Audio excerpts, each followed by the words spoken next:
है, ये अंतरकामना है, ये मनोकामना है कि जिस तरह से मेवाड़ की धरती और हम सब के, महाराणा प्रताप सिर्फ राजस्थान के नहीं थे, सिर्फ चित्तौड़ के नहीं, सिर्फ मेवाड़ के नहीं थे, भारत के कोने कोने में उनके चरित्र के विषय में, उनका नाम स्मरण करके, उनके विषय में चिंतन करके हम सभी लोगों का सीना चौड़ा होता है। महाराणा के विषय में अभी आज बांसवाड़ा में बोलने का सौभाग्य प्राप्त हुआ, तो सबसे भावुक रचना हमारे यहाँ के कवि आदरणीय श्री श्याम नारायण पांडे जी, हल्दी घाटी उन्होंने लिखी, जौहर लिखा, और अंत समय तक वो जब भी पाठ करते थे तो इतना भावुक हो जाते थे कि वो रोने लगते थे। एक समय ऐसा आया था कि महाराणा की बेटी भूख से बिलबिला करके रोने लगी। हम लोग घासों की रोटी का प्रकरण सुदूर होकर के भी सुनते रहते हैं।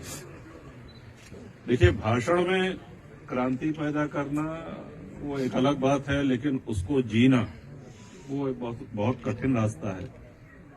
महाराणा का भी हृदय हिल गया था। उस समय की पंक्तियों में श्याम नारायण जी लिखते हैं कि सहने की सीमा होती सह सका न पीड़ा अंतर, हाँ संधि पत्र लिखने को वो बैठ गया आसन पर। उस सन्नाटे में बच्चों ने माँ माँ कह कह कर रोया, लघु शिशु विलाप सुन सुन कर धीरज ने धीरज खोया। कह सावधान रानी ने राणा का थाम लिया कर, बोली अधीर पति से वह कागज मसीपत्र छिपाकर कि अगर यही करना था, समर्पण ही करना था, समझौता ही करना था, तो चेतक जैसा अश्व क्यों गंवाया, झाला जैसा सेनापति क्यों गंवाया।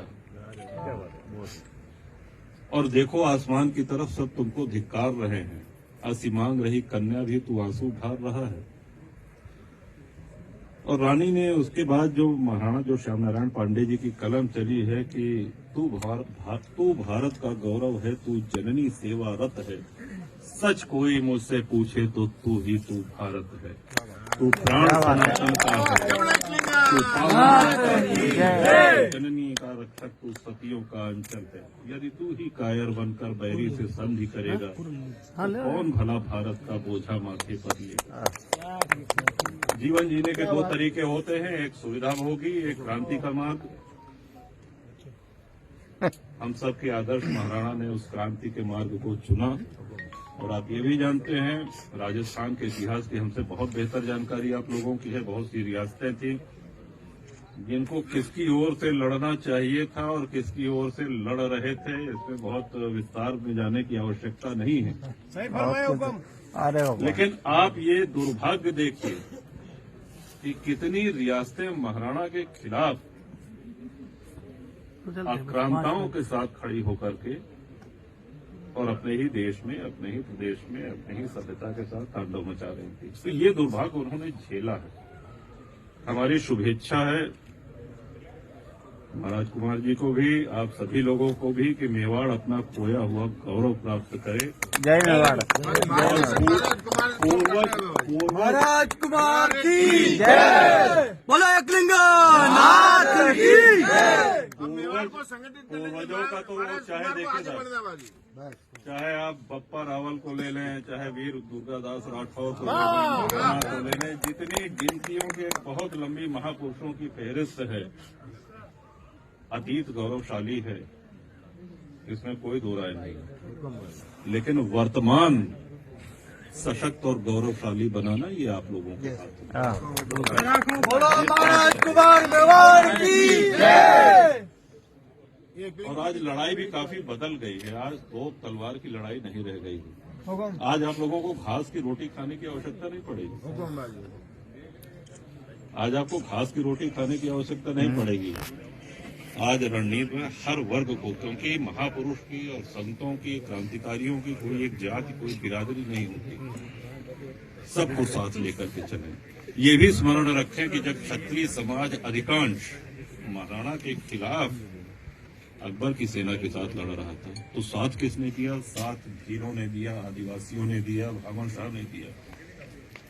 उनके आधार पर वो सेनाएं महाराणा अपने जीवन के अंत तक लड़ते रहे। आज हमारे उत्तर प्रदेश में भी कई ऐसे जनपद हैं, गांव हैं, यहाँ के लोहा पीटा, उनको लोहार कहते हैं हमारे यहाँ। अब यहाँ कोई दूसरा शब्द हो तो नहीं कह सकते हैं, लोहारी। तो महाराणा जब यहाँ से निकले कि जब तक चित्तौड़ नहीं पा जाएंगे तब तक हम घर नहीं लौटेंगे, उस प्रतिज्ञा का निर्वहन वो आज भी कर रहे हैं। क्योंकि हम लोगों के यहाँ भी है निर्मल आवास योजना है और कई है कि साहब आवास मिल जाए। तो उन लोगों को जब हमने बुलाया तो कि आप लोगों का आवास नहीं, आप तंबू तान के रह रहे हैं और खटिया पे नहीं सोते हैं, जमीन पे सोते हैं, तो उन्होंने कहा कि तो साहब हमारे पूर्वजों का प्रण है, हम महाराणा के साथ चित्तौड़ से निकले थे और दुर्भाग्य था कि हम चित्तौड़ को वापस नहीं ले सके।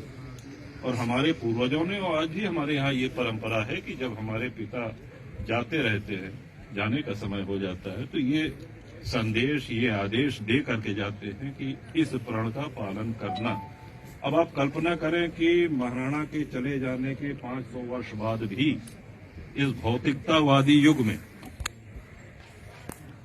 अभी हम लोग अपने बेटे को कह दें कि बेटा जरा अब बेड छोड़ के जो है जमीन पे सोने लगो, वो लड़ जाएगा, घर में कलह हो जाएगी। लेकिन इस भौतिकतावादी युग में जिनकी प्रेरणा आज तक लोगों के हृदय में दौड़ रही है, जो स्पंदन कर रही है, वो जब जीवित रहे होंगे तो कितना महान व्यक्तित्व रहा होगा।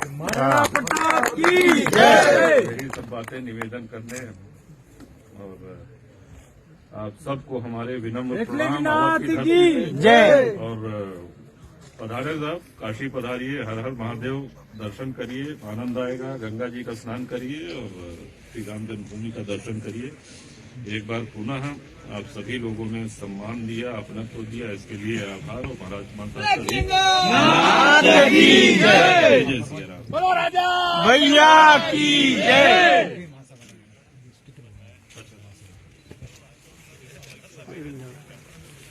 थोड़ा सा स्टिकर कर दे। एक मिनट पीछे और बोल लीजिए महाराज की जय। बोलो नाथ की।